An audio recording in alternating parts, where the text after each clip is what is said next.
do you have advice for young people, speaking of being excited about and hopeful about the future world? Do you have advice for young people today in computer science world and software engineering world and crypto world, but maybe in any world whatsoever, for life, how to pick a career or how to live life in general? I think the thing that young people should do is not any one specific thing for any one specific young person. I think what they should do is what they won't be able to do in the later stages of their life.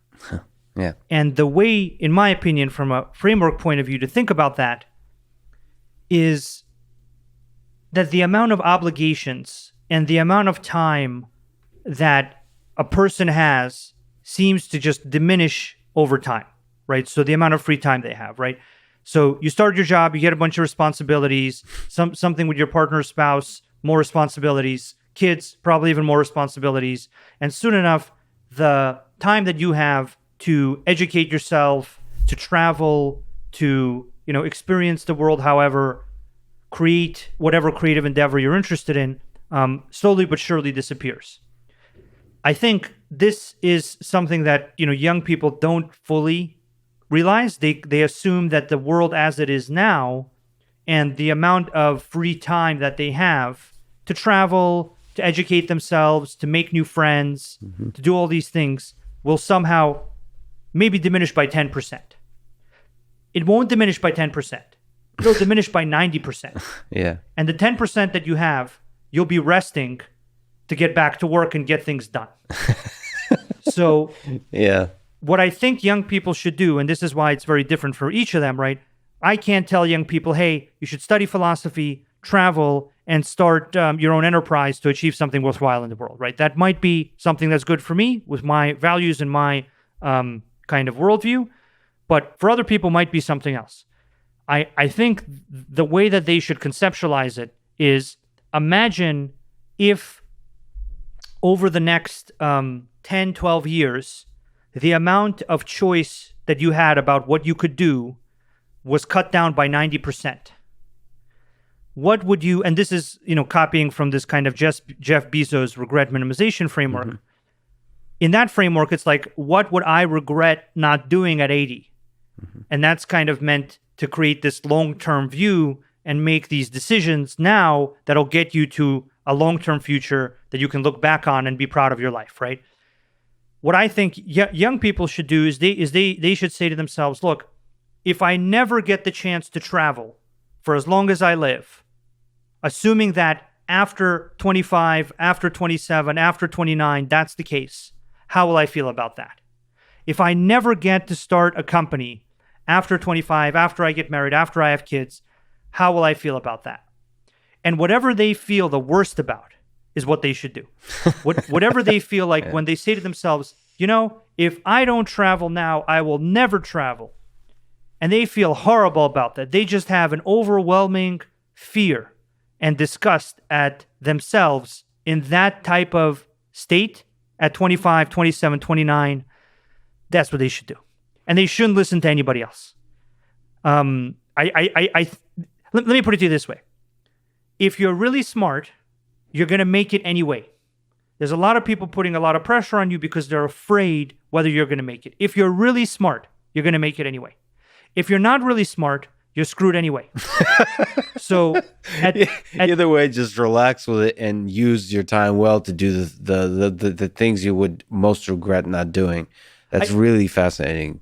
I wouldn't say relax. I would say very much cherish the free time, the discretionary time that you have from the age of 18 to maybe 25. Yeah. Because at 25, everyone's going to start looking at each other and asking, what have I achieved? Like my friends have achieved, I haven't achieved. And then by the time you get to 30, you're going to look at each other again and go, well, my friends have a family or a company or a PhD or a whatever. What do I have? And the pressure will just increase. And it'll increase so much that even if you want to go and do the fun thing, it will not be fun because the pressure of comparing yourself to your friends at 25 or your peers at 30 will be so great that it will no longer be normal for you to be in a hostel at 30, kind of like living it up, right? If and this is why I also can't tell you specifically what it is. For me, it was getting an education in philosophy that was rigorous and in depth. It was traveling, and it was starting an enterprise that I thought that was worthwhile, that I directed, that I could make into something great. That's what it was for me. For other people, it might be something with a band. It might be something with painting. It might be an education. You by the way, should not assume that your ability to get an education will improve. Mm-hmm. All of those responsibilities will take away your ability to get an education. Mm-hmm. So if you value having an education, if you value being a deeply educated, well-rounded person with a wide array of knowledge on a wide array of topics, capitalism will force you to specialize. That's what it's good at. It's going to take you, it's going to fashion you into a very specific tool for most people, into a very specific set of tasks. If you want to have an education in something, get it now. If you want to travel somewhere, travel there now. If you want to, do some kind of creative endeavor that you doubt whether you'll have time for in the future, do it now. You won't have time for it in the future. You won't have time to read philosophy books all day, unfortunately. You won't have time to fly to, Italy and kind of hang out with people. If you're serious about your life, you're going to get more responsibilities. You're going to get more stuff to do. And so my advice to you is do not piss away this rare, unique, discretionary time. And if your friends are, get new friends. Get smarter friends. Get people who are using the limited time they have better. Yeah. That's my advice. So it's just to quickly comment. It's brilliant, to reframe high school and undergraduate college education. Sometimes people want to quickly get it over with, but one thing I remember thinking, and it's very true about high school, is one of the only times in your life you'll get a chance to truly get a broad education. You don't often think of it that way, but it's a chance to really enjoy learning things that are outside of the specialty that you'll eventually end up with. And that's how college education is. And on a more fun side, I played music, I did martial arts, and we offline mentioned played video games. I find it fascinating and brilliant what you said, which is the world will not give you a chance to truly enjoy many of these things and truly get value from many of those things once you get older. I find it exceptionally difficult to enjoy video games now. There's so much stuff to do. There's so much responsibility. And at the time when I played Elder Scrolls and Baldur's Gate and Diablo 2, and at the time I thought maybe that was a waste of time. But now looking back, I realize, because I always thought, let me get the career first and then I'll have a chance to play video games. That's the way I was thinking. It was a waste of time because I should really progress on the career and then I'll have time to play video games. No, the reality is that was really fulfilling. Those are some of the happiest travel experiences of my life, is me traveling to those virtual worlds and spending time in them. And it was really fulfilling, and they stayed with me for the rest of my life. And I get to experience echoes of that when I play video games these days for an hour here, an hour there, like 1 hour a month or something like that. But even those experiences, as silly as they are, that seem like a waste of time at the time, enjoying them fully, unapologetically, and in a framework exactly as you said, would I regret being the kind of person who've never played those video games? And I can, for myself, honestly say that yes. Look, when I'm on my deathbed, I'm glad I Baldur's Gate. Yeah, I built Baldur's Gate 2 and all those Arena, Daggerfall, Morrowind, and all the Elder Scrolls games. And the things that don't necessarily fit into this kind of storyline of what a career is supposed to be, travel and all those experiences that you mentioned. I think I just like to say one final quick thing on this. I think this extends to really hard things as well. It extends to the things you want to do. But one of the best pieces of advice one of my mentors gave me early on in my career around this time is that it will actually become harder to start a company as you get older. Yes. Once again, because you have more responsibilities. You're responsible to your partner for some kind of income to create a life together. Once you have kids, you're responsible for an even greater income to create a life for kids. And startups do not generate income, right? They take many, many years before anything happens. People are getting evicted. People are eating ramen noodles. That is a thing that happens. That will happen. So I'm not saying that you should do the fun things or the enjoyable things. I'm saying the things that you would regret not doing, that you can uniquely do in the time span from 18 to 25. One of which is, if you plan to have a family and start a family when you're 25, you should start a company now. You should not wait until a bunch of people depend on you for income to eat to start a company. The amount of pressure that will be on you at that point will be monumental. You should start a company when nobody depends on you and you can sleep on the floor eating ramen noodles and still have a great time and show up with a lot of enthusiasm and be excited. So I just mean whatever you want to really devote yourself to and really do, don't put it off.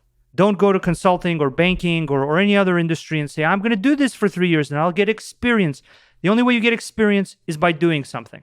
You go, you do it, you fail, you do it again and again and again and again and again, and then you have experience, and then you can do it right. That's the only way experience happens. There is no other way short of mentorship. If you're lucky to get mentorship, 99% of people don't get mentorship. And even though we're talking about young people, I feel like you're speaking to me as somebody who spent the last 2 weeks sleeping on the floor because there's no mattress, and somebody who's single and somebody who's thinking about doing a startup. I felt like you were speaking to me as a fellow young person. Let me ask you about this whole life of ours, to zoom out on the big philosophical question, the ridiculous question. What do you think is the meaning of it all?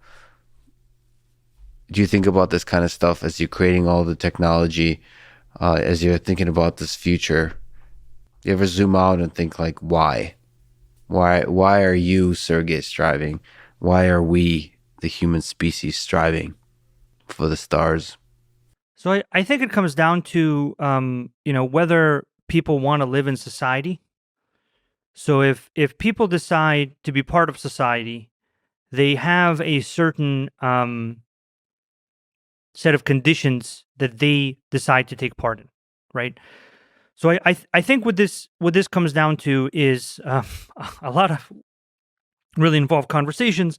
But if we assume people have free will and choice, if we just kind of make that blanket assumption, then the question starts to become, well, what choices do we make and how do we live with those choices? And I think probably the most fundamental choice is whether we exist in a society or we choose to leave society. And there are people that do this. There are people that go live in the woods. There are people that immigrate to other societies and they make a choice, right?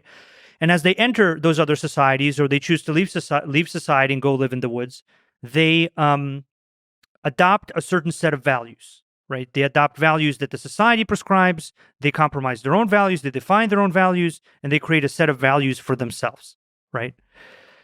I think at the end of the day, if you're going to choose to live in society, in addition to all the minimums of, not throwing garbage on the floor and, doing nice things for people that need help and doing any number of things to just be a normal human being within society, you have to ask yourself, what am I doing as part of society, right? You can always say, hey, I'm going to leave society. I'm going to live in the woods. I did that, right? I went and I lived in the woods and I gave it a shot, realized a ton of stuff, huge amount of clarity from that.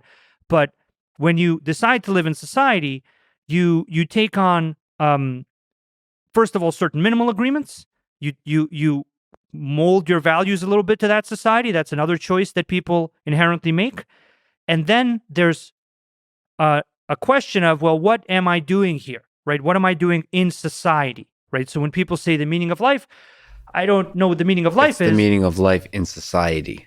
Right. What's the meaning of life for the choice that you've made within society, right? Because that's maybe the first fundamental choice you made. You made a choice and you continue to make a choice to be part of society and a specific society. right? So you've made this choice, you're part of a society, and now you kind of have a life and you have people around you. And then the question is, in my opinion, the question is, what is the body of work that you want to make, right? I think personally that life is kind of so short, and the ability to get enough resources for yourself in at least the developed markets where we're like lucky to be in is so relatively abundant that you and me have the luxury, by your pursuit of a PhD, you've had this luxury, I've had this luxury, through the work that I've been doing, to pursue something that makes society better. So this is kind of the question, I would say. The question is, am I going to live in society? Yes or no? Yes. Okay. Most people choose yes. I understand why to a degree. I understand why some people choose no. And then, what is and I'm going to be in society. If you choose to be in society, you're just choosing to abide by the rules. You're choosing to just do the minimum, right? That's what being part of society means. People that choose to be part of society but don't want to do this, it's very confusing. They should just leave. They should just go, look, I don't like this deal. I'm going to go somewhere else. I'm going to live in Tibet. I'm going to live in the woods. I'm going to live where the rules are to my liking, right? You've chosen to be in society. Next question, kind of final question, is what is the body of work that I'm going to be involved in? Because in looking at that Jeff Bezos kind of regret minimization framework thing, I think that's what a lot of it really comes down to, is you kind of, the framework is at 80 years old, you look back over your life, what would you regret not doing? What would you regret not pursuing? I think there are a number of things on a personal level each person has, but I think, at least for me, and probably for many of the other people I know, there's a question of what is the body of work that I was involved in? What did I do? What happened? Right? What was I involved in? And in my opinion, you should have a good answer to that. And you mentioned the body work in relation to whether it helped make a better world. And the fundamental question there is, what does better mean? So it's our striving to understand what is better. What kind of world would we love to exist after we're gone? And I think that's another thing, almost unanswerable question, but it's one we can strive towards, is what is a better world? Right. I think that's also that's once again a very personal question. I'm not sure if there's an objective moral truth that's going to suddenly give us all an answer. I think it's actually quite fascinating to me when people feel they have this objective moral truth. They're so sure in their opinions. This is what we do. We should go, hurt them or help them or kill them or rescue them or whatever. Right? There's all these kind of very situational specific kind of like, this is the right thing to do. The objective moral truth told me that this is it. But maybe there's a definitive truth that we can arrive towards, sort of a consensus of what that is within the little local pocket of society that you're in. Yeah, that's the point. That's what happens. People just then mislabel it and they go like objective moral truth. Yeah, this is not our idea. Yeah. This is coming up from on high here. Yeah. This is the objective moral truth that I think exists in some metaphysical form somewhere. And then you build a building with marble and it's big, and usually what happens. And then you convince yourself that building represents. I think those people actually, the people who build those buildings probably understand that there is no metaphysical object. They're just like, we're all just coming to consensus. I'm going to build the biggest building, and you'll like me, and that's what we're going to do, right? Like they just look at it that way, probably. I think what ends up happening with all these values is, people should determine that for themselves. I agree that there's a second order question here of what is the best body of work to work on. Personally, I think that's probably a mix of what could you realistically achieve? Is that going to have an impact on society that you feel good about? Yeah. Right. So these are probably the two aspects of this question. And is this going to have a good impact on society that you feel good about? Obviously very subjective, right? Some people save animals, some people save forests. We and I are creating this system of economic fairness and transparency. I feel that I'm in a good position to enable that. I feel that I have a good chance of succeeding at that. And I think that the impact will be quite meaningful for a large number of people. And so I'm completely happy to look back once I'm 80 and see a body of work that achieved that and be very proud of that, right? Because I think that's what I'll be doing when I'm looking back. So, Well, I agree with you. The scale of impact as about smart hybrid smart contracts, this whole idea that you're working on has the potential to transform the world for the better at a scale that that I can't even imagine. So, speaking of which, means even more that you would waste so many hours of that exciting life with me. Thank you so much for talking today, Sergey. This is a really fascinating conversation, a really fascinating space, and I can't wait to learn more. So, thank you so much for talking today. thank you for having me. It's been an absolute pleasure.